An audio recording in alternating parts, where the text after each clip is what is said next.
Welcome back to Once Upon a Tangent, the podcast where every page leads somewhere unexpected. We're Casey and Dee, two book-obsessed friends who read across fantasy, mystery, romance, and suspense. Thank you all so much for your love on episode 1. Seriously, whether you listened all the way through or just checked us out for a few minutes, we really appreciate you. All right, today's episode is all about Mistborn, The Final Empire by Brandon Sanderson, the legendary Brandon Sanderson. And heads up, this is going to be a super spoiler-heavy episode, like full spoiler. No holding back. So if you haven't read the book yet and you want to experience all the wild twists for yourself, now's your moment to pause, go read it, and come back when you're ready. Or skip this episode and then come back. Okay, you think we gave him enough time? Are you still here? Awesome. Let's get into ash falling from the sky, metal magic, rebellions, and some big character moments because Mistborn has a lot to talk about. This is Mistborn, The Final Empire, a spoiler-filled tangent. Let's go. Let's go. When we read this book for our book club, I think a lot of people, I was afraid to start. I was really scared. I didn't know. First of all, I said, can I even get through this book? Because if you've never seen a Mistborn book, they're girthy. Okay, they have some heft to them. I think over 600 pages. I said, really, for the first book in the trilogy? Okay, we're starting big. And I was afraid, but it did not disappoint. I think we read that earlier this year. I think that was our January. It was my birthday pick. Mm-hmm. Yes. And I still think about it every day. Every day. I have a similar, I was so very curious about Brandon Sanderson and his writing style. And it had been on my survey. What's a good book to start with? What's a good Brandon Sanderson book to start with? And it was this one, Mistborn, and Wind of Change, I think, or something else. Winds, whatever. But so I picked this one, and for my birthday month, or for our book club, I knew I wanted to read this one. I had to get over that hump of fear. Yeah. So, and I'm so glad because rent-free, literally rent-free. So safe to say, but do you think it lived up to that hype that you had? Yes, more. I agree. I think it was more. I think he set the bar here. Let's say the bar was set, here. He went up, way above that. I had someone DM me and tell me that after I read this book, my life was going to change. And it literally did. It literally did. And I hate saying literally, but literally. No, it did because I think it's so, I rate books a 6-star, which is above a 5-star, because I do give books 5-star fairly frequently, but a 6-star read for me, or frequently enough, I will say. But for me, a 6-star read is one that I cannot stop thinking about. I will recommend to anyone and everyone who reads. I don't care. You don't like fantasy? Read this. Don't care. Or if I really cannot stop thinking about it, and this is one of those books for me. Yes, it's the same. And my rating system, I'm a 5. So that is what makes a 5 for me. If I can't stop thinking about it, if I'm talking about it to other people. If it is 9 months later, and we're still talking about this book. It is. That's how you get a 5 out of me. So what was your first impression versus your thoughts after? So at first, because the book starts slow. I can admit that. It starts slow. For sure.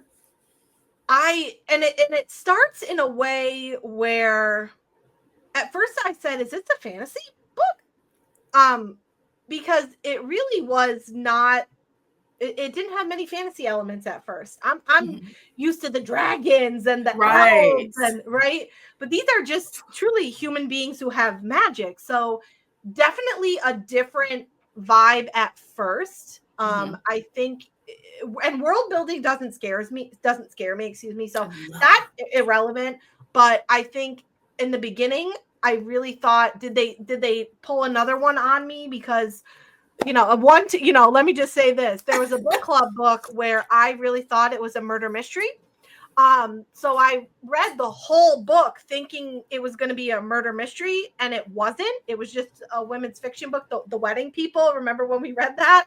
So at first I said, did they pull the wool over my eyes again? Is this not actually a fantasy book? But then as it, kind of picked up, and it didn't take long. I want to say it didn't take long to pick up. So definitely my first impressions were, is this actually a fantasy book? And my ending thought was, the ending thought was holy fuck. Yeah. Holy fuck, period. Like all caps. It was like, yeah. Like I remember and we're going to get more into the ending, but when the book ended, I set it down. I physically removed myself from the book. I said, you're in a timeout. and just kind of took a moment and sat there to reflect. Like, yes. Yeah. Yeah. My first impression, I love world building. So I was here for it. Like, the size was intimidating, but if done well, and which I believe that it would be, the world building works for me. So it was slow. It took a minute to get through because I think I was kind of started reading some other things in the middle of that beginning, but I still wanted to know more. I was very intrigued because this was my very first Brandon Sanderson. So I was very intrigued about knowing how this was going to work and where it was going to turn into, without even knowing what the story was going to be about, because I don't even think I read the cover. I don't even know what it was going to be about. I knew I wanted to read this one. And yeah, so the world building hit there in the beginning for me. It took a minute, but it was still so interesting to learn about because I think it was like talked about the power system a little bit, how they so there's societal levels or whatever, Yeah, with the ska and then the nobles. Yeah. So it was like, okay, we're going somewhere with this. Where?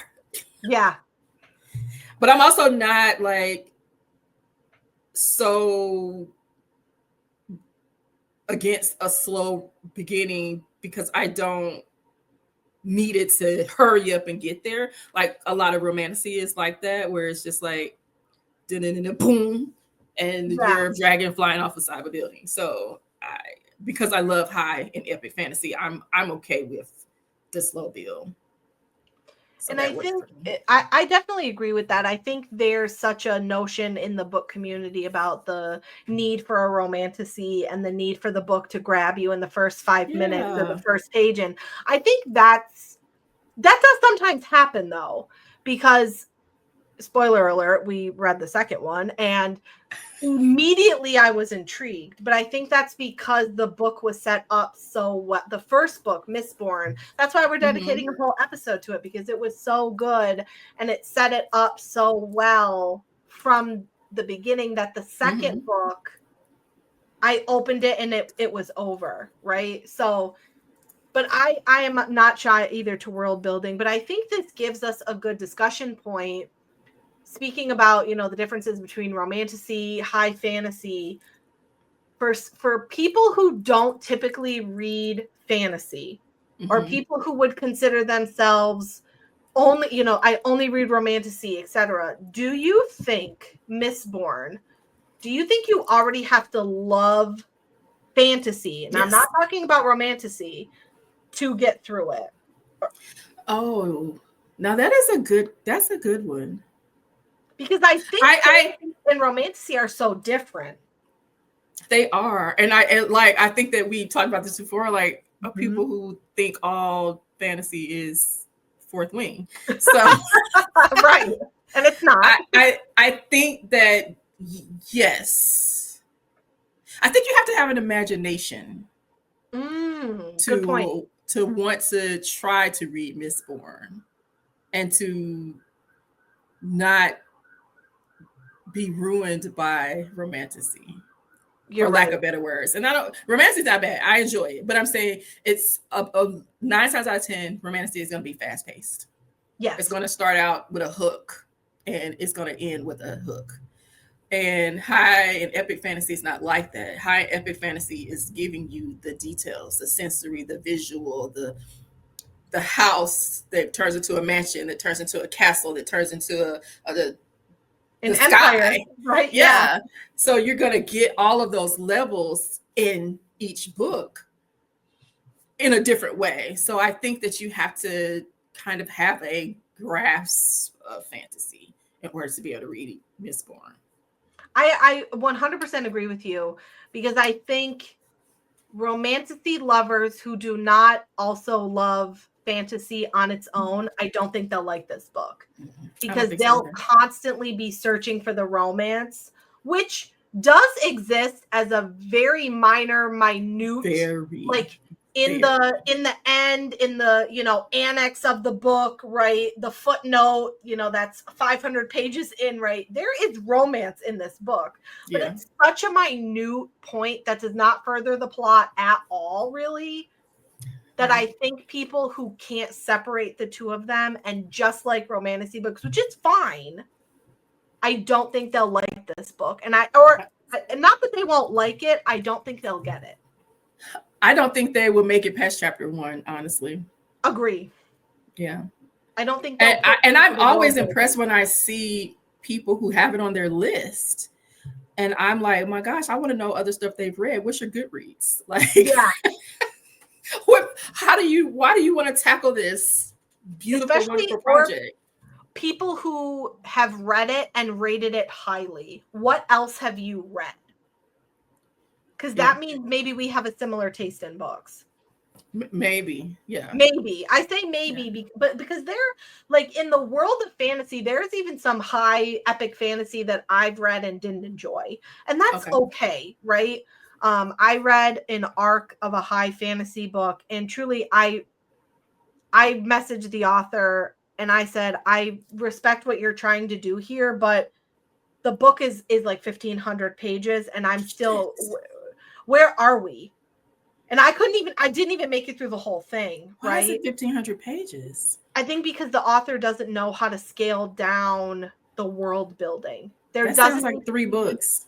Yeah, there doesn't need to be chapter upon chapter upon chapter of world building when it's, and that is the fail off the book, right? And that sounds like they didn't have an editor, because the editor would have told them that. Yeah. But I think Mistborn, and I think this, you know, kind of leads us into actually talking about the book. I think Mistborn has one of the best, and I can say this, one of the best world building setups that I have read in a very long time.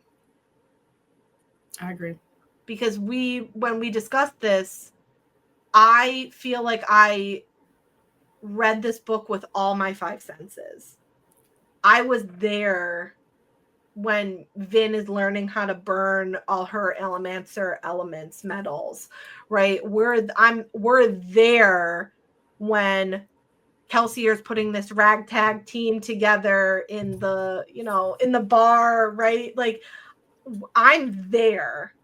You can, like, but in a way where once you get into it, you don't even know what's happening. You don't even know what's happening.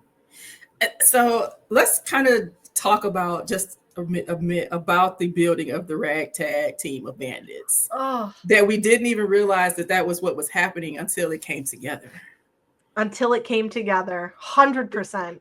And it's not like there was a chapter on each character. We had Vin, who was a main character. We had Kelsier, who was a main character. And we had their interactions with other people and each other. Mm-hmm. But I didn't even realize that is what was happening until it was happening. And until it was happening. That I feel like is Brandon Sanderson's tagline. You won't know what's happening until it happens. Like, I did not even know. I've only read one other caper type fantasy before.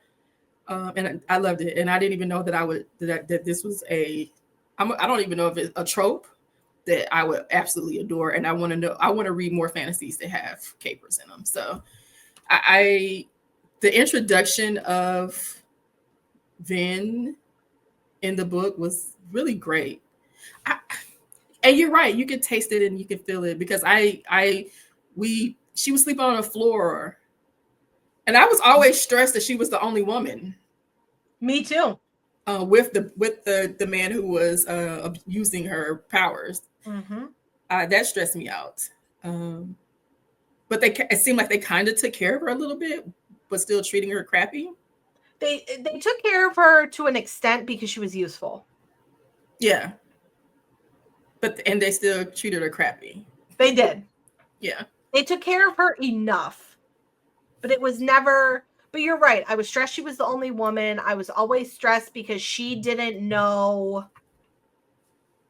At first she didn't know what was even happening to her. Right. She right? knew she had power, but didn't know to what extent her power was. Right. Right. So I enjoyed that. Me too. And you're right, like the sensory experience, right? She's on the floor. She's in these meetings with, I don't remember what let's call him her handler, whatever. I don't remember what his name is. But with her handler, she's in these meetings, right? Going through these big time trade deals, trying to schmooze the bigwigs. And then she comes back and she clutches to this earring. Yeah. Right? Like from her mother and her, stepbrother, nobody wanting her. That juxtaposition for me, like her character arc is so good. Yeah. Like, because the whole book is like, it builds, like it's world building, right? But then he also does this such good character development. I was just about to say, the character development is its own world building with Vin, because Kelsier already comes to us kind of formed. We just don't know what his plan is. Yes. But he's already there and ready.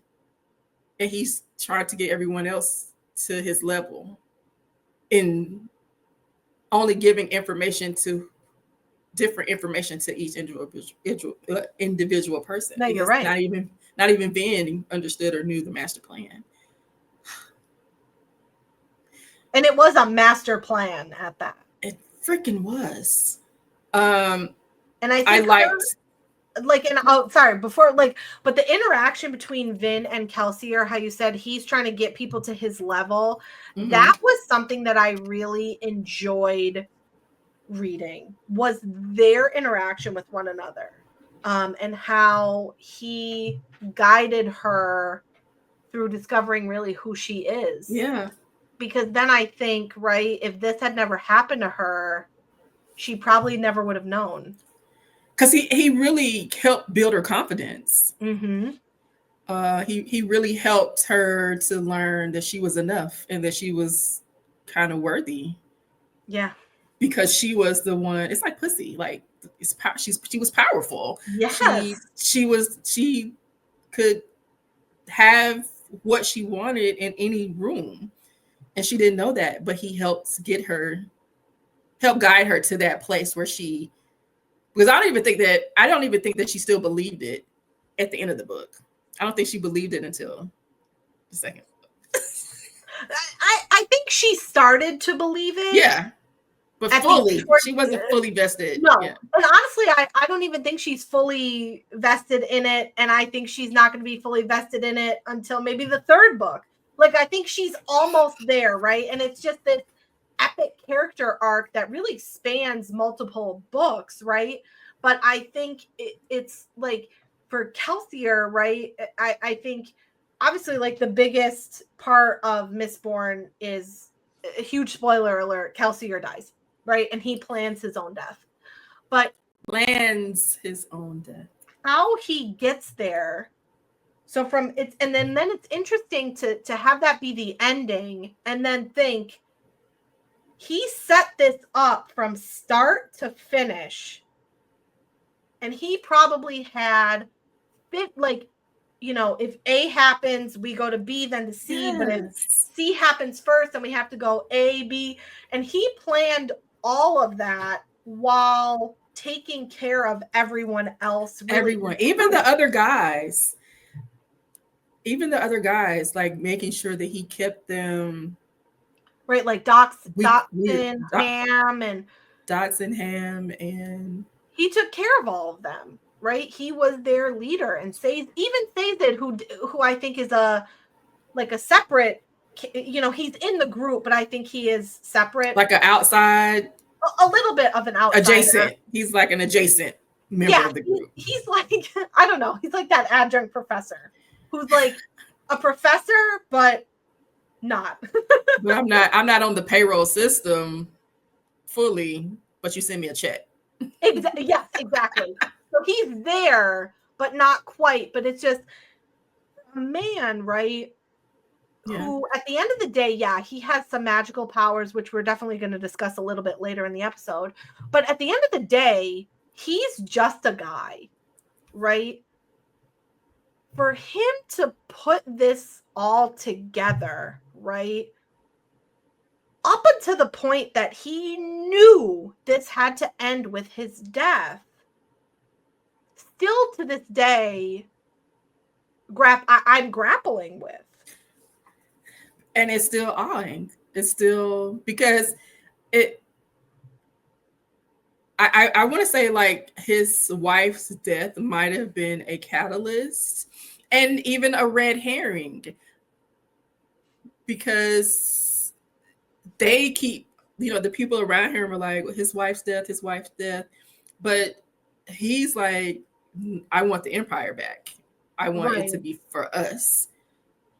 So while that may have been a catalyst, I think that that might have been like the tipping point to everything else that happened to him. And I still don't even feel like we really know everything that happened to him. No, I don't think we do either. But he was realized enough where we understood what was happening and what his motivation was. But and we could never get in his brain, but damn, I want to get in Brandon Sanderson's brain while he was writing Kelsier, because he was such a layered character. Like, he was putting together this team, making plans to die, moving towards that goal. And even though there were still, of course, you have to have those obstacles that get in the way of your art being fulfilled, but it was still written to perfection, to utter perfection. Like, fuck. No, it was so, and it's one of those things, right? Like, I think I was mad. I was really angry when it happened, which is why I had to put the book down. I had to take a minute, but then I came back and I thought, wow, okay, he led me on this journey and I had no idea where the destination was. No idea. Like, there was not a clue, there was not a hint, there was not there was nothing. And I also think, but that's it. That was it. And we didn't even get to know the Lord Ruler a lot to even know or see that he was a bad person. We only knew their account of how the Lord Ruler was, for lack of better words. But we still were with them. We still were like, yes. We became part of the cult, We were in the ragtag group. Yeah, because I wanted to take the Lord Ruler down too. That's how well the Kelsier and Ben and Dotson and Sazed and Ham were written. And Kelsier's trying, I don't want to say he was trying to build a relationship with his brother, because he had such a George Clooney kind of sense of humor. What did I call it? What's their caper movie? I don't know, the caper movie with George Clooney and Brad Pitt. That kind of humor that George Clooney had in those movies. You're talking about like Ocean's 12? Yeah, Ocean's 11. That was the first one. Yeah, Ocean's 11. I know there's more than one. That kind of bravado type of humor, but not getting thrown off of the goal. And yeah, he kind of had that with his brother, but you could tell he was still trying to build with his brother, even though they weren't close. But it's like, was he doing that for a reason? Because he knew he was planning his death. You know, all the little things.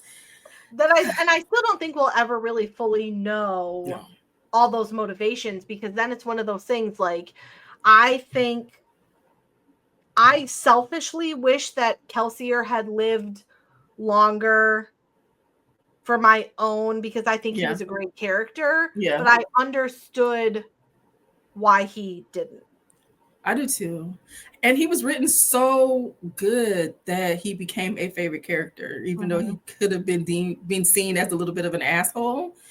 He was, yes. But he was still a favorite character. Like, I still wanted to know more. I still wanted to see his quest go and happen. So, this is our first Sanderson book. Do you trust Sanderson's writing? Did it build trust or hurt trust? Or I think for me, I think he was holding my hand the whole way, right? I'm the kind of reader where if it's not very blatant in the pages, I'm not coming up with theories on my own, right? I just am not. I very much like to be led by what's in the pages, right? So for me, he led me to a cliff and he pushed me right off. That's how I felt. But he gave you some scenery to look at as you're going down. Right? You know, it's a very nice world, and, you know, hopefully there were some trees. And then at the end of the day, he pushed me off the cliff, but I kind of scraped by because I came back for book 2. So I think, you know, I think Sanderson is the kind of writer where, like we said, you don't know until it happens. And for me, I'm okay with that. But I definitely can see people who would say, "Oh my gosh, no way." What are your thoughts? Do you think you trust him? I trust him because I think he's given me what I need in a romantasy-filled world. He's writing very complex characters that are multi-layered and have all of the feels, because, like, you know, there was a teensy bit of romance. There's that political intrigue. There's the hero's journey, but it was so well done that what you thought you were getting is not what you ended up with, and you're not mad about it. So I love that, and I'm glad that that we pushed the button on this and that he could give us this, because his writing is fascinating. Oh, I want to know what his mind is like. I just sit and talk to him. I would also love to know, like, what are his notebooks like for these, or like, what is his, you know, process, right? Is he what is his writing process? Does he put like stuff up on a wall or something? I think that would be interesting to find out. But I think to discuss Kelsier is, you know, ultimately his goal was to overthrow the Lord Ruler, right? And to restore, you know, the final, you know, because there is a hierarchy, which was the word I was looking for earlier, the ska, who were like the slaves, and he was Moses, right? Let my people go. Yeah, no, he was. He's definitely that savior mentality. Yeah, so that was his core, and the Lord Ruler was really at the top of that hierarchy. He's at that top of that pyramid. And everything that he had and built was literally on top of the ska. Mm-hmm. And they had no voices. They had no, while they lived like in their own homes and had taverns and stuff like that, they still worked the fields, which I thought was also interesting. and they only didn't come out at night because of the mist. But we did not see a lot of the Lord Ruler in the books. So I don't feel like he was missed. I don't feel like I needed him, but I think a couple, because this is a multi, point of view story. I think maybe one or two, or honestly, it could have even been one point of view from the Lord Ruler, I think could have changed this discussion. I think that would have been really interesting. okay. Just even a brief point of view, right? Because we're everything we know about the Lord Ruler and their society is from Kelsier and everybody of else's Kelsier and the Scott and Vin, who is nothing more than a street thief, right? What about the other side? And again, I don't think it needed to be a lot, but I think it would have been really interesting, because then I think the ending I might have felt differently at the ending. Really? Like, yeah. Like, I don't know. Their brief interactions with the Lord Ruler, because I think that when they broke into his house, they're into where he lived one time, and they interacted with him briefly there, and his behavior at the end when they were at the fountain where everybody was there and he pulled up.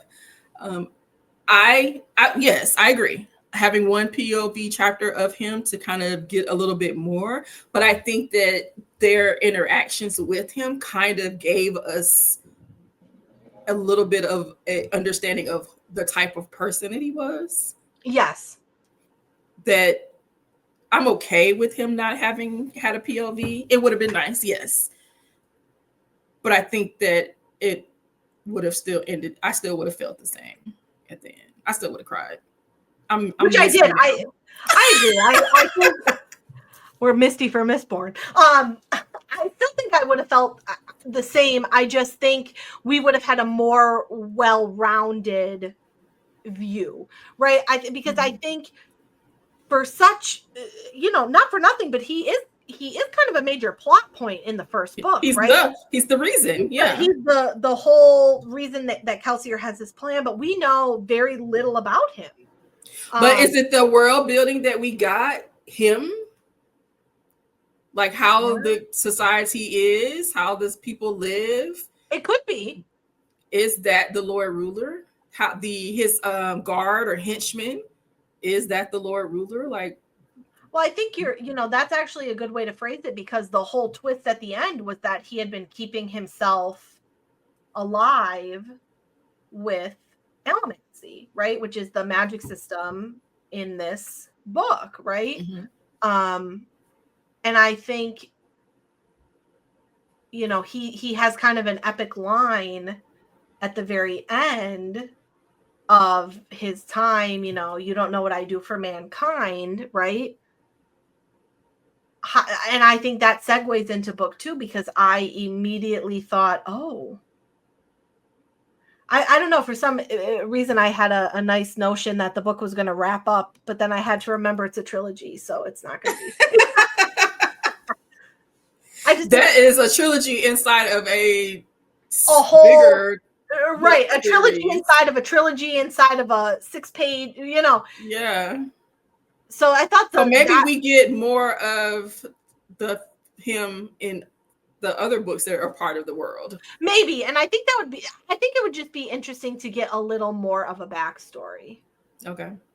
Especially because for an author who has such epic world building and an author who has such epic character development, like you would think we got just like a little bit more. But we did in book 2 when Saysid found. No, but we're not talking. No. Okay, you're right. My bad. Okay. Yes, I know. Stay focused. Final battle. Satisfying or nah? Or shocking? I think I was just so emotional about the whole thing that I think it was a pretty good moment. The whole, not moment, but the whole ending I thought was just pretty epic. It was not a lot. There were different things coming at us from different angles, because they were up on a building when it started, but then they're down there, and then there's Elin, then there's the henchmen coming from different, but the ska, like waking up, and it was so easy for them to just be like, let's go, let's do this. So it it was satisfying. I It was agree. very satisfying. I agree. I think that was a nice little cherry on top of the book. And I Even though think, it took Kelsier dying to make it happen, but yeah, but I think, and again, I'm still sad about his death because I yeah, think that was obviously that's the biggest twist in this book. But I think knowing that he planned everything, everything makes it a little easier to yeah, swallow. yeah. Because it wasn't like he just got shot in the battle or somebody killed him or like he knew. He knew he was dying. He Yes. knew. So I think that makes it, for me at least, easier to swallow. At least a little bit. And, you know, since we're talking about, you know, Kelsier and Vin, let's get a little more into their character arcs because I think we talked about the world building itself, but I think another huge portion of this book is character building. Yeah. Right? I think my favorite character, not in book 1, but in book 2, We're not talking Vin. about book 2. No, I know we're not you talking didn't about like Vin in book 1? I didn't. Okay. At first. And I think she was just a little bit naive, you know, for somebody who's supposed to be living on the streets, like, aren't you a little smarter than this? But then I think as she grows into herself with Kelsier's help, I liked her more. But at first I did not. See, she and Kelsier were my favorites. I wouldn't classify her as naive. Like she grew up in a crime world, I guess, and she was abused not just by them and their mistreatment of her, but by her. Did her mom try to kill her? Oh yeah, straight up. So yeah. I think her interactions, especially when they gave her like that Sabrina moment where they trained her to be part of the upper echelon world, that I would have definitely, I did expect her to be like a fish out of water because it was new to her. And I don't know if she wasn't used to people caring about her or her well-being or even sleeping in a freaking bed. So she was endearing to me. She was endearing for me. I agree. I think for me, it was more of like I had to build up to that level with her. Okay. So it's like by the end of the book, no, I'm a ride or die. Like I like no, like she's my girl. But I think I had to go on that journey with her. Whereas Kelsier, for me, I liked him immediately. The episode 1, scene 1, yes, right. Yeah. As soon as he's mentioned, because I think he had that personality where he walks into the room and everybody turns to look at him. Like, oh, Kelsier's here. George Clooney. Right. Exactly. Or one of those things where I know it's described sometimes in books where you feel them enter the room before you see or hear them. I think that's the kind of person he was. He had that energy. And even and the fact that they were like, okay, let's do this after they told him that what the plan was for the most part. And they were like, okay. No, we're on, right? We're good. And you know who I didn't like? Elin. And I still don't really. I still don't like him. I agree. He's a necessary character, yes. But he is like the rich, bratty, spoiled brat. That's kid from all of those teenage angsty dramas that we watch in movies and on TV. But he was smart and he had possibility. I don't know about possibility. He had moments. He was. I agree. I think he had no, because I think it's hard because I think he's supposed to be like this epic character, or maybe not epic. I think that's maybe the wrong word, but he's supposed to be this like strong character, you know, who immediately falls for Vin, and this is kind of where this romance romantical element of this book is, right? But I think he was just, he's there. I understand why he's there, but I I'm also good. understand why his dad wanted to kill him. Yeah. Yeah. You're a bit annoying. Yeah. Because you're at this party, but you're upstairs reading. Like, I mean, same, But that's what Vin found interesting about him, was that he was reading at the party, that he didn't seem typical. But which, okay, so I'll give him that. Like, again, I think he's a necessary character, but he's definitely not one of my favorites. But I think going back to Vin, I really liked, one of my favorite things was when Kelsier gives her her cloak, her Mistborn cloak. I'm gonna tell you, I cried. I cried. I thought that was such a beautiful moment between the two of them, because I've read some reviews of this book where people say that Kelsier is really manipulative and I kind of didn't get takes that at advantage. all. Yeah, I didn't either. But I think that the cloak scene to me really solidifies the fact that I don't find him to be manipulative at all. And I don't even think he was misleading. I mean, he rescued her, so of course she would have developed feelings, some feelings for him. Of course. I'm sure he was a charming man. He was George Clooney. I mean, I mean, but I did not see him as manipulative. I saw him as a very good public speaker. yes. Like, he is someone who could talk you into running He's a through salesman of the fire. century. He could sell ice to a penguin. That's the kind of person I get. Yeah. But I didn't feel manipulated or coerced. I felt like I could feel his genuine care, his genuine desire to do good. And that's why, when, especially in his relationship with Vin, like that whole scene of him giving her her cloak, that really solidified that for me, because I did not get the manipulative older man.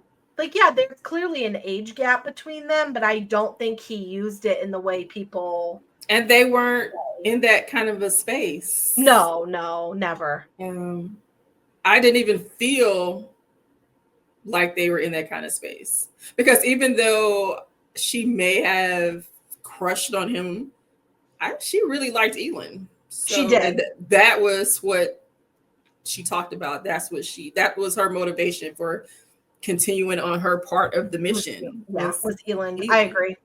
I think she crushed on Kelsier. She respected him. He got her out of that situation that she was in. He's introduced her to a new world. So that I think, but I don't think that he used anything against her. I would agree with you. Yeah. One of my other favorite characters in book 1 is Sazed, and still in the second book too. Yes. I just get that like quiet confidence, and his one-liners really can't be beat. So matter of fact. He's so matter of fact. And I love. No, you're wrong. Yes. Oh no, Mr. Kelsier, no. Right. And he gives can cuss you out. Right. And you're like, did he just cuss me out? But then say thank you at the end. Yes. Would you like some tea? Would you like some tea? But I think he's one, like, I like I don't know, I get that like quiet confidence from him. Yeah. And I really like, I just really like him. I think he cared. Him and Vin's relationship was really fun to watch, fun to develop, how he really took her under his wing. And he's definitely one of my favorites. And he made it so easy to trust him. Yes. Mm-hmm. Like, I could give him, and I, for some reason in my mind, as I have this like, dream casting, I just picture him as really fat, like a fat teddy bear. I get like fat vibes, like really jolly, bald-headed. It's fine. It's just what I think. Alrighty. So I totally ruined that, but that's just what I get. I liked, and I feel like he was able to keep. I don't know even know how old he is. It seemed like he'd been around for a while. But also, like Young. ageless almost. Yeah. But that he had been so around for so long and he had such a wealth of knowledge that he understood that being calm and being chill would get you further and get you more than always jumping the gun. I mean, because he was like the kind of like the balance amongst everyone else. I mean, each one of the team characters had their own personalities and brought different things, but he kind of was always like the reason and the balance and the quiet and the chill out, y'all. But I think they needed it because the other group had such big personalities. Yeah. You know, Dachshund, Ham, Kelsier, even Breeze, like they're such big personalities that I think Dazed was the balance to that. Yeah. Which I really appreciated. I love that. Speaking of our secondary characters, it was Dotson, Docs, Ham, Club, Spook. Who would you have liked to have seen more of? Honestly, all of them. Mm-hmm. I think they all brought something so different and they were so integral to the team that I would have liked more of all of them. But I understand, like, it's not about them. They're a supporting cast, but Dachshund was a favorite of mine. Really? Yeah. I think I like Dotson. I like Dotson and Ham because they kind of had that banter. Yes. They were a good enemies to lovers, friends to lovers trope all enrolled into one. Yes. But they had really good banter. And I also, they all kind of knew each other anyway coming in. Yes. So they had already had like a really good working relationship, but it was still very good. It was still very well written. Like, this is a new territory for them because this is an epic thing that they're doing. Mm-hmm. So we still got like fresh, I don't know, it just kind of still felt like a fresh building exercise or something. I don't know. I agree. I think too, like, they were kind of, if you think about it, like anything that one person may have been missing, somebody else had. Yeah. Like, I think they all gelled and fit so well together. And I think, like, as a group, but Kelsier kind of handpicked them. Yeah. So I think he kind of well-rounded they were a very well-rounded It was intentional. group. Yeah. Oh, for sure. Very intentional, his relationship with them. Because they'd all worked together before. Like, Kelsier wasn't new to them. The only new addition was Vin. Right. But even she fit right in. So and she did. I thought she became like their little sister that they wanted to. Yeah. Their sister who called them on their bullshit, which they needed. I love it. No, it's so and good. What Spook, I forgot. I don't think I needed more of him, but he was a forgotten character for me. Yeah, I mean, because when he showed back up in the second book, I was like, who the hell is this? I think that happens when, again, these people are so like dynamic and they're so all over the place that the ones who are maybe a little quieter or they definitely fall into cracks. I 100% agree with you. I had to look him up who he was. And I didn't. I just wrote with it. And it bothered me that I couldn't remember who he was. That's why I looked him up. Okay. And so next time I know, ask Casey, because I just kept going. I didn't. I'll give you the. But he had a bigger role in the second book. Not great, but there was more to him. Decent. Yeah, there was more to him in the second book. And we're not talking about the second book. No, we can't. We can't. This is just Mistborn. Okay, just Mistborn.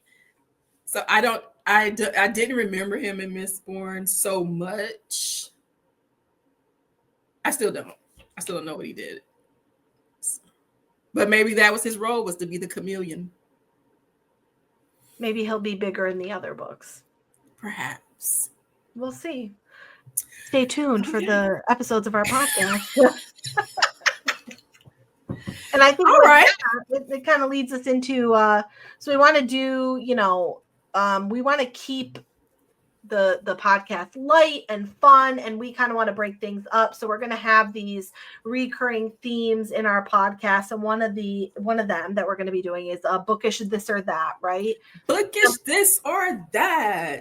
So unreliable narrator or dual point of view. Dual point of view. I'm thinking dual point of view as well. Boom. Villain redemption arc or villain stays the villain? I'm a villain redemption arc. I'm a villain stays the villain. Ooh, okay. I like my bad's bad. Okay. Slow burn suspense or instant chaos? Slow burn suspense. I'm gonna go rogue. Both. I can't pick. Whimsical magic system or gritty rules-based magic? Ooh. I like a rules-based. I do. I like both. So I'm gonna go rogue. I like both. Okay. I like that. I like both. Final twist you never saw coming or a twist you guessed early but enjoyed anyway? It's even a question. It's right. I never want to see it coming. I never want to see it coming. I don't want to know shit until it happens at the end. Thank you. I agree. I 100% agree. So in Mistborn, as one of our little questions, one of our this or that was about magic systems. They had a really amazing magic system that was based off of metals, and they had to ingest them. Yes. And then within themselves, pick which ones they wanted to use. And each one of them had their own power. There were physical metals, mental metals, and then rare and advanced metals, which I think the rare and advanced metals was part of the art because they wanted to find atium. Yep. Atium. And then let me go back and say that in Mistborn, not everybody has powers. There are only certain people that have powers, and then Mistborn itself is someone who can embody all of the powers, I think. Is that correct? Yes, that's correct. So the Ragtime team of bandits, they all had powers. They all had different powers. Mm-hmm. But only Kelsier and Vin had the same power. They were the Mistborn. Mm-hmm. And they used the metals, which they called, what was it called? Allomancy. That was allomancy. The power was allomancy to generate power. So did you have a favorite? I did. I think so. Atium obviously is a pretty cool one, right? But atium is very rare, and essentially what atium does is you can see in a battle, right? That's mostly when they used it. You can see the immediate future. Yes. That is wild to me. And I thought it was done in a cool way in the book. Because if I'm standing there, right, I ingest some atium and I use it, immediately you see what starts happening. Like that was really cool. So I liked that, and I thought that was pretty interesting to see it play out and then how it affects other things. I also thought the bronze is pretty cool, where it can detect other people using allomancy. I like that too. I think that's pretty interesting. Like, yes, you have to, and the thing with to piggyback off of what you said, Dee, is the elements kind of have a counterbalance, right? So bronze, there's a yin and yang, there's a yin and a yang, exactly. So with the copper metal, you can hide your allomancy, right? So Kelsier, in his training of Vin, he would always say, you have to burn your copper, to hide what you're doing. But I think so I would say copper and bronze, because I think both of those are pretty cool, that even within the magic system, there's kind of nuances to it. Mm-hmm. Like, it's not just cut and dry, oh, I'm going to use my power. It's you have to think about it. And this is one of the most unique magic systems that I've ever read. I've never read a magic system like this. I mean, we get the typical magic with spells and wands and mages, and I'm not saying typical, they're not cliche. When some people write them really, really well, but this magic system is so unique and so well thought and planned out. There's nothing like it. I my favorite what is the pewter. I think we talked about before. I like the pewter and the 10. But I'm a feeling person, so I think that's why I was drawn to it. I like because what is it? The 10 enhances the senses, and the pewter increases the physical strength. Like I like those. The copper and the bronze are good too, but I really like the ability to fight. I like to be able to fight, and the feeling, and I like that. I think they're all good, honestly. They I think they're all very interesting. And I think, if I'm, depending on the circumstances, I would definitely want to have my pewter on, right? They say that in the book, like, make sure you have your pewter on, or make sure you have this on. And the fact that she could turn it up and down. Yeah. Was fascinating. Yes. So and I think that was the same with all of them. I also like the iron, and that was another scene in the book.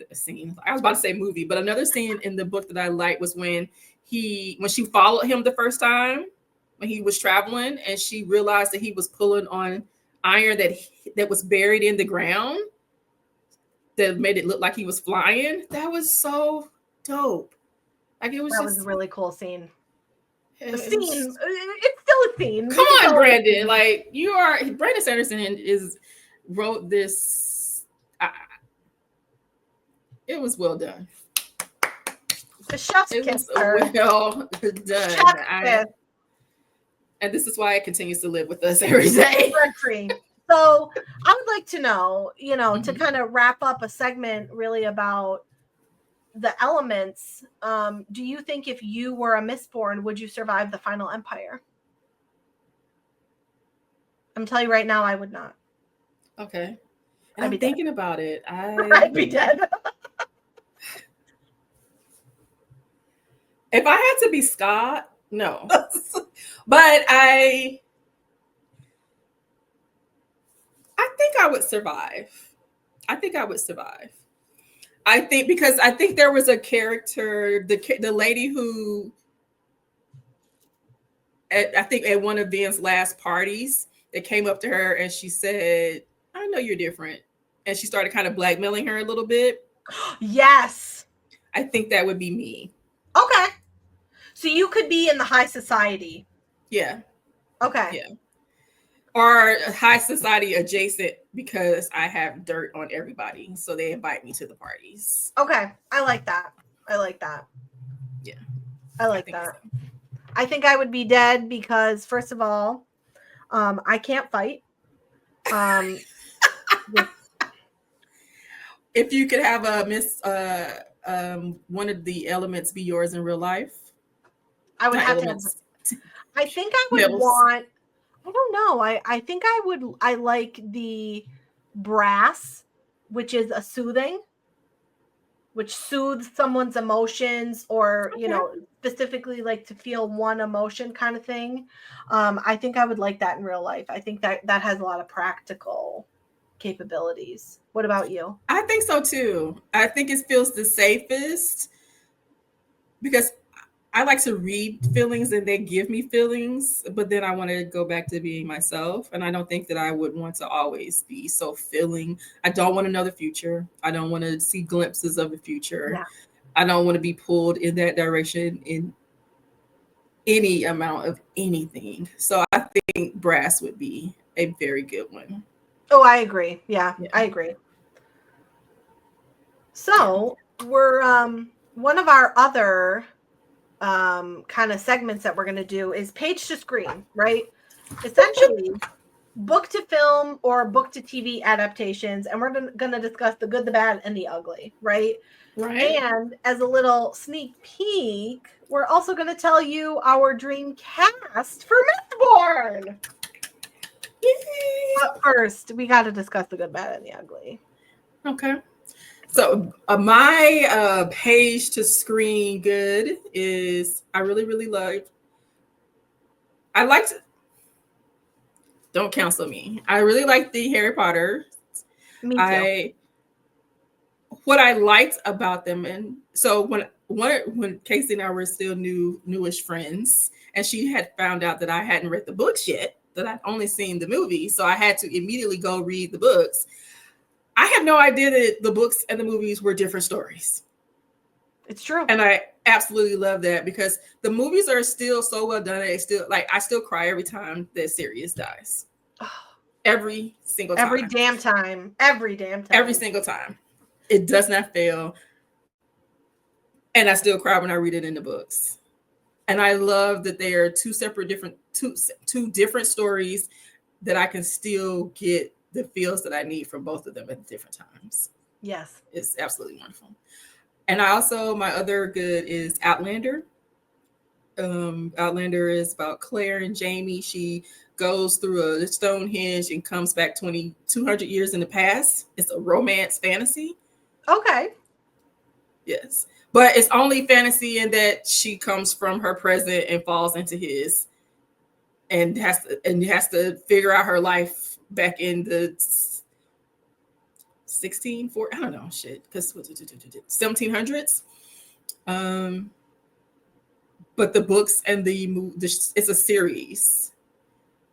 And then we're getting ready to go through the last series now. Oh, okay. But it's very well done. It sticks very close to the books. Because, a lot of times they have to change stuff. So yeah, it's so well done. So beautiful. The passion. I hate Claire, but I love her with Jamie. I can't see her with anyone else. So. Because I think they have to. Like, the thing is, the books are often so in-depth, detailed, right? Mm-hmm. That they're never, unless they want to have a 15-hour movie, right? They're never going to be able to fit everything in. But what I will say is, so for me, my good is Lord of the Rings and The Hobbit. Lord of the Rings, so good. I read the Lord of the Rings trilogy for the first time when I was in 6th grade. I very distinctly remember sitting in the 6th grade, Casey? The 6th grade. Okay? Shit. My mom bought me a book and she said, "Oh, I think you'll like this. It has magic and dragons." And I said, "Okay, cool." This chunky math paperback, right? And I just remember like being so consumed and then finding out it was a movie series. Those both are, I would say, different to Harry Potter, mm-hmm. but they are the same story, just done a little bit differently.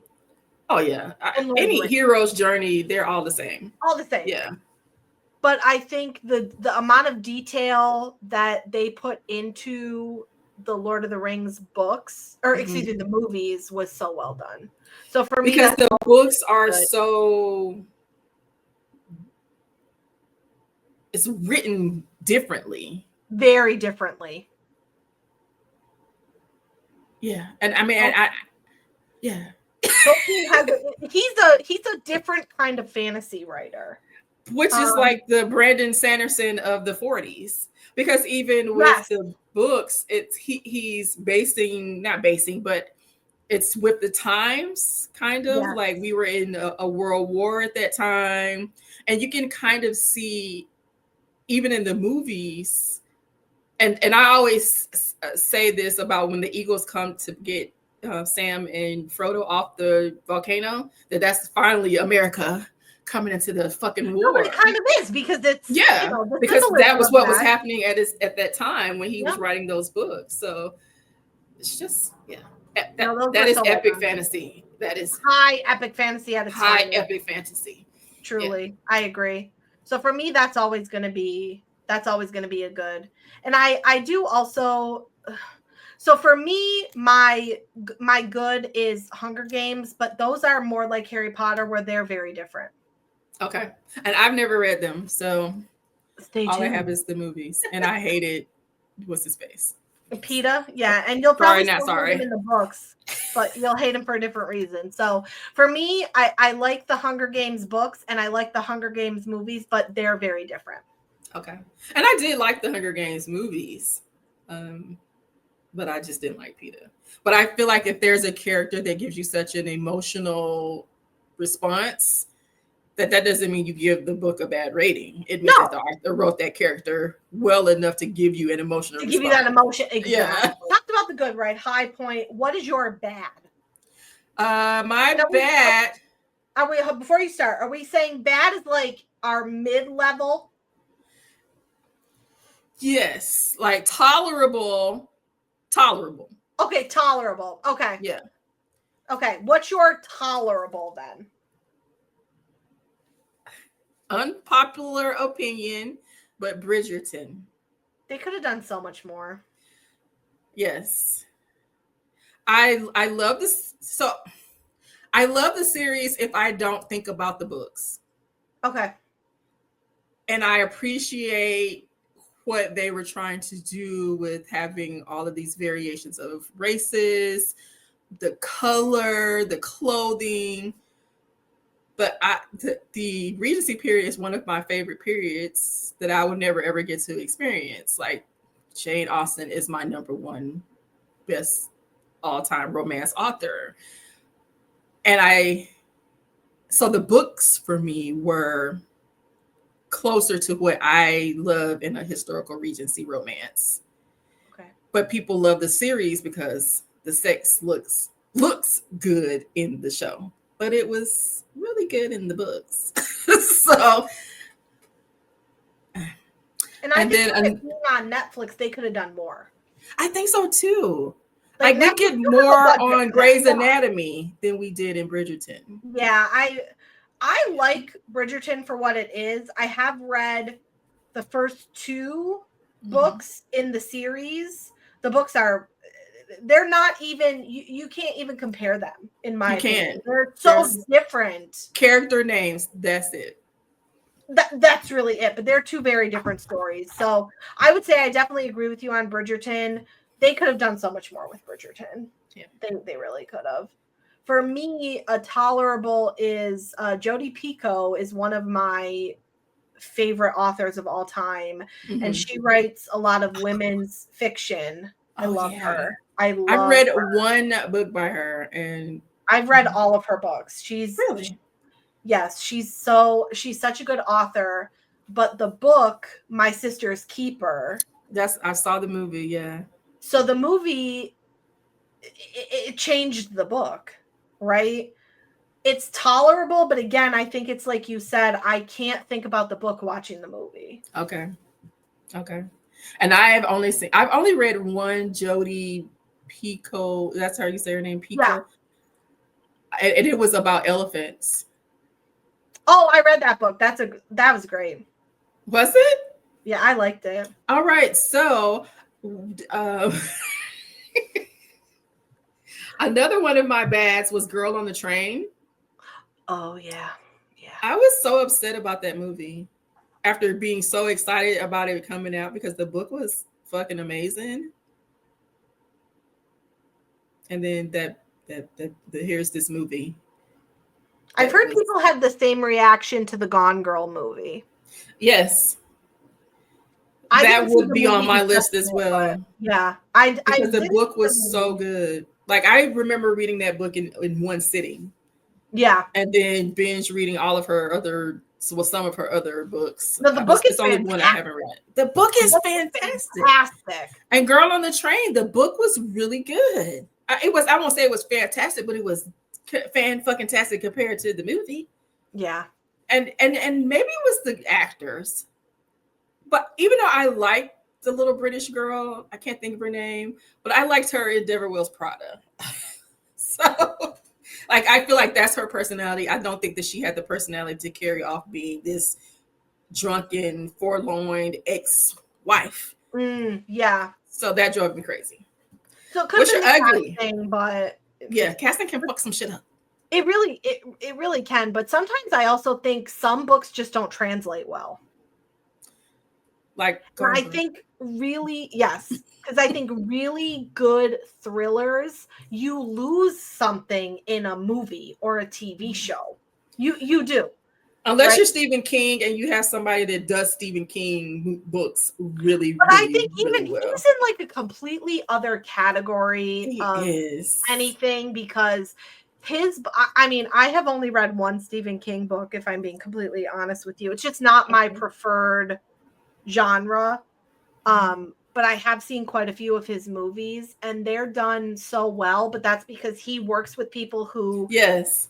adapt his books the right Yes. way. Not everybody has that though. And I think that more people should, like, if you're going to allow, and I say allow, someone to adapt your book, you need to be hands on to ensure that Yes. your book Yes. this is your baby. This Why is wouldn't you your want it book. to be done right? Yes, I agree. So that is. I Do you have any ugly? Ironically, yes. The movie Uglies on Netflix. That was so Uglies. It's a YA dystopian. I would say fantasy. There is some romance elements, but really it's a fantasy book. Mhm. By Scott Westerfield or Westerfeld. It's an old series. And there's Uglies, Pretties, Specials, and Extras, I think. I think there's So 4. it's a book series. It's a book series, but they Okay. only did the first book. They probably canceled it Oh because no, because it was so bad. I saw the movie and had no idea it was based off a book. Yeah, so it is based off a book series. I read it. It's old. It's been around for a very long time. But that is one of my really one of my favorite book series, and the movie is horrible. Is it the casting or Horrible. was it just adapted poorly?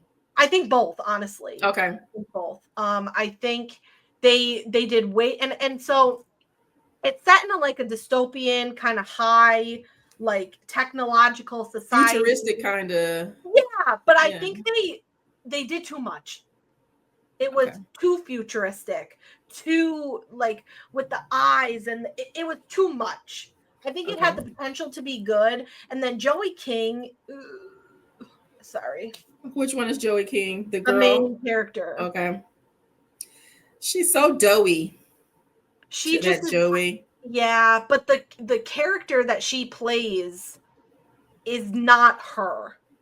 Because she's more of the kissing booth girl. Yes. That's who she is. And she has that look and that appeal. Yes. And I truly don't think she's acting. Oh. She just it's herself. Mm-hmm. Right? I don't kissing, yeah. Yeah, I don't think she's, I don't think the range is great. I don't think she has the range for more than what kissing. And not that she's bad at what she's kissing booth, doing. I liked it for what it was. But if you typecast, that's her typecast. Yes, that's her typecast. So she should not. So it was the casting, but I also think they did way too much with the futuristic. Okay. Well, my ugly is Shadow and Bone. Oh yeah. TRASH is what they should have named it. Yeah, it was really bad. This is one of my favorite fantasy series. I love Shadow and Bone, the Six and Crows, Chef's fucking kiss. I agree. I still think about that series and love it even more because of Mistborn. Yeah. Because they are on a caper in Six of Crows. And when Netflix took this book and these books and made them one trash ass, I couldn't believe it. And it was horrible. This whiny ass girl. I only liked the boy with the bald head, the guy that she loved. He was great. And then I didn't even know there was a second season. That's how much I hated the first season. I don't think you're missing anything if you haven't watched it. I couldn't believe it. And to watch my characters from Six of Crows be minor characters doing a caper that just do Six of Crows. They did the caper well in Shadow and Bone. That was probably the most redeemable part of the book, the part of the series. Just do Six of Crows because they were amazing. Which leads us into our movie adaptation. Yes. So our character, what is it? Yeah, like Dream our fan cast, right? Like who are we casting to be in Mistborn? Okay. So I think I would like to see. Let's start with Vin, right? Okay. I'm saying a nobody because I think that fits her character. Okay. And I think that Amita Suman, who played Inez in the Six of Crows part of the Shadow and Bone, she is a nobody enough character, but she gives me Vin. She can. I've seen her in something else where she kind of played a little frail person. So she has range to be Vin. Yes, and she just has the look for me, and I see her when I see Vin. Okay, and I love that. And I think that, but I think she's also not and I don't mean to say she's not famous. Excuse me, but I think she's not famous enough. Not overdone, yeah. Not like a big time actress where I think that could work. Kelsier. We have very, very different. Go ahead. Who's your Kelsier? Daddy Pedro Pascal. Okay. With them fucking glasses, those thick rimmed glasses he wears and a cloak. Choke me. Oh my gosh. Okay. Let me. I'm Googling. She's Googling, but I think okay, yeah, this is who I thought it was. Yeah, and in the stuff that I think he's in, I think he kind of fits because I think he has, like him personally, he has the personality that I think Kelsier needs to bring. So I'm still staying with him as my cast. And I'm not going to try to talk you out of it. No, you're not going to. My Kelsier is Sebastian Stan. I had to look him up because he's in Captain America, yes? He's the Marvel. He is my favorite Winter Soldier. Okay. Yeah, I think he is charming. and I think he also could be a good Elend, but I want him as Kelsier. He just gives me a little young for Kelsier because Kelsier to me is a lot older. I would say Kelsier is 40. Okay. Being mature and being older are different. He's been through a lot. No, and I do agree with you, but to me, Kelsier is even older than 40. Like I would put him maybe in his 50s. Well, he's in his 40s. Oh no, that's this is my Kelsier. I'm standing by him. To it. You stick I'm to it. Supporting him. That's my boo. All right. So ironically, we both have the same Elend. Yes. Timothée Chalamet. He is adorable. He's Elend. Like now that I put that especially in book 2. Especially in book 2. Mm-hmm. But I don't think I can. Like nobody else is Elend to me. I will only see him as Elend now. Yeah, like that's it. So one scene that sticks with me is it was a TikTok video that came out a while ago when they redid Little Women for the 1 millionth time, and he was in it. Right, that was him, right? And there was the scene where he was zipping up the younger sister, who I hate because she stole her man from her. When he was zipping up her dress, helping her zip up, but they were playing a song over the clip of the video, and the way, and I can't remember the song right now. It was by Khalid. Okay. And it was like the beat of the song, and I'm gonna send it to you later. The beat of the song hit right when he was looking up at her, and you could just see how he loved her. And that is Elend to me. Okay. Send That it to is me Elin so we to can me. I'm gonna find it and send it to you. we can comment. But it's such a beautiful moment, and the way that the beat dropped on that is it's so dope. Okay. And what about your Saced? So I don't want to mispronounce his name, but he is in a lot of movies. He's in Doctor Strange. He was in Love Actually. He voices Scar in The Really? Lion Okay. King. It's I don't want to mispronounce his name, but it's Chiwetel Ejiofor. Chiwetel Ejiofor. He's my Sazed. Really? Yeah, he gives me the I'm impressed. I can't tell you. Like Soft spoken, but like the voice to deliver the like the one-liners that Sazed delivers, right? Yes. Kind of can be a little bit drier. So he's my Sazed. And I might be converted. Okay. I might be. Because I do really, really, really like him. And I can and now he's a see great him actor. as it. He is excellent. He has played in things that are in genres of movies that I don't like to watch, but he's done them so well that I have recommended them to other No, the people. range, like he's in so many different things. My Sazed is Wilmer Valderrama, who is one of our favorite memes. Love you. When he was the From that 70s show. In that 70s show. He's on NCIS now, and he is fun. He is the most adorable, beautiful, ageless, because he still looks how he looked on that 70s show. 100%. But that is how I saw Saced, because he has a soft voice. He's soft spoken, but he has like that little slight accent. And if you've ever, and you listen to the audio of Mistborn too, because we did them in tandem. I did. The voice when he did Saced kind of had a little accent to it. Yeah. And that's how I just see him. But I'm also they're both good. Can they both play Saced?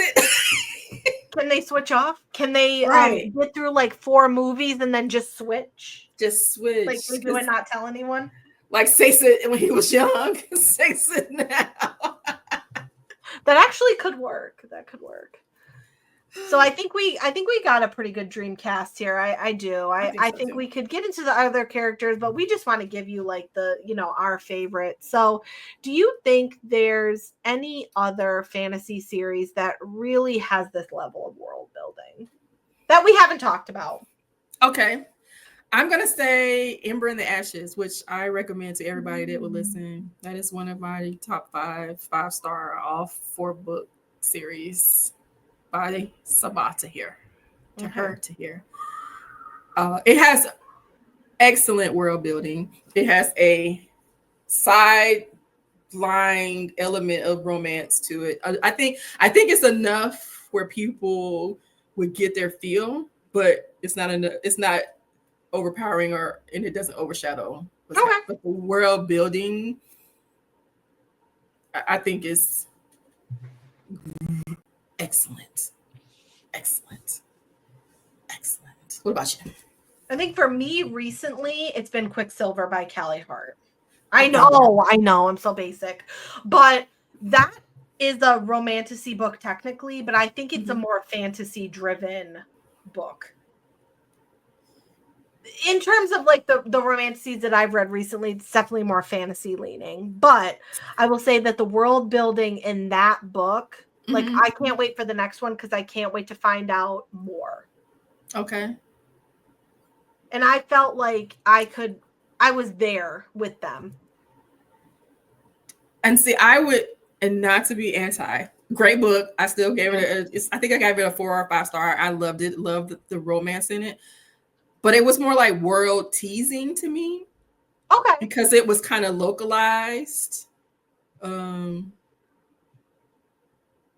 get what you're saying. Like each pocket, but I think to me, I wonder if that was done intentionally for that to book. Give us more in the second book. Okay. Not even more in the second book. Like you get the really good world building for where you are right now. and then you're going to go, you know, to the Fey world, and you're going to get the world building there instead of like this big overarching world building like in Mistborn. Okay. I'd have to see it happen. Yeah, we'll see. Because I like world building where it builds out. Okay. Where you're given this location where you might feel like you're stifled and stuck or what have you, but then it starts to build out, and then you have kind of like Throne of Glass, which I think is another good world building. Oh, so good. Yeah, and I know a lot of the girlies don't. Whatever. There's no comparison to ACOTAR and Throne of Glass. They're different, but I love the world building in that, because not only did we get more of the world, we also got all those different POVs. Oh yeah, in their world, which needed to happen. Yeah, so I thought that was pretty epic world building there too. I agree. Different than ACOTAR. I don't think you can compare the two. I really don't. And ACOTAR had good world building. What I read of it, yes, but we can talk about that. Yeah, I think it does. I think it does, but it's such a romance-driven book that it's almost secondary. That so you don't get the overly descriptive world building parts. You just know you're in a different world. Yeah. But But I still think it would. Yeah. It's No, I know. We'll definitely talk about ACOTAR in another episode, especially where we're so different in our opinions of that book. But since we, have finally, kind of come full circle with Mistborn, right? We've talked about the characters. We've given you some heavy spoilers. We really are posing a question to you, right? We've posed a lot of questions to each other. Have we convinced you? If you've had Mistborn on your TBR for 2 years, right, or 5 years, or however long, have we convinced you to read it yet? Have we convinced you? Because I know a lot of readers are scared. They don't want to tackle it because they know that it's heavy subject matter, heavy fantasy. Did we convince you? Please let us know in the comments. Send us a DM, send us an email, carrier pigeon. We'd really love to know, because we still talk about it very often to each other. And I would, like, if you take nothing else away from this podcast, right? We've been yapping to you for, read it. All right. Well, let's bring this full circle.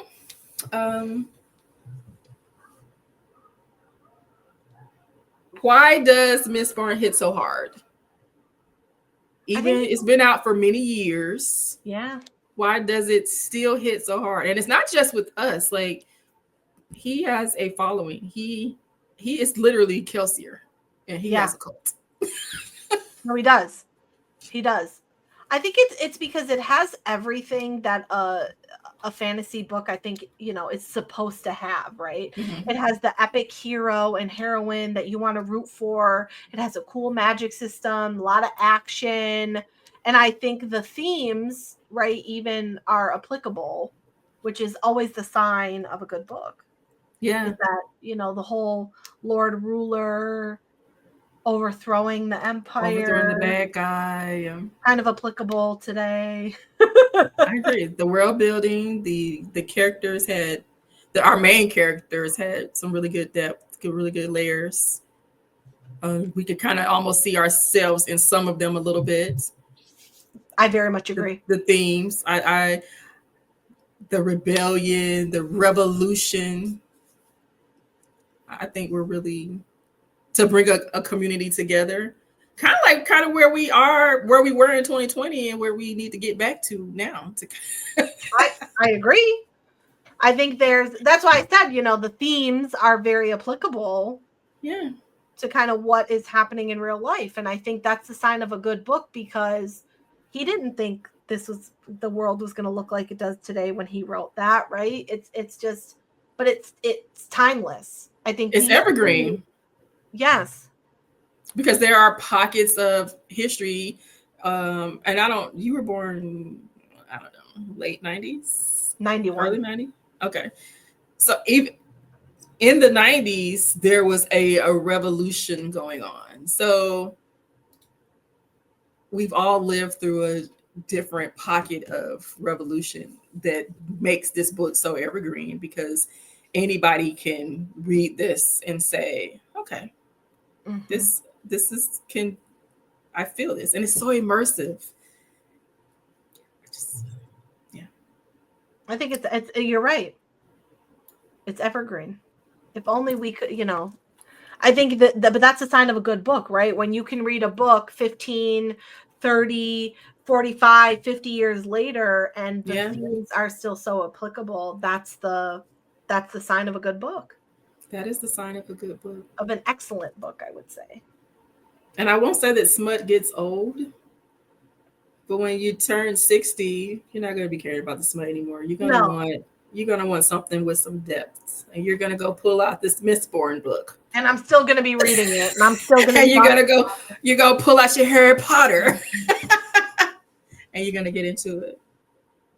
So I think that was a beautiful way to end our discussion of Mistborn. And we're, fair warning, episode 3, we're going to be a court divided over here at Once Upon a Tangent, okay?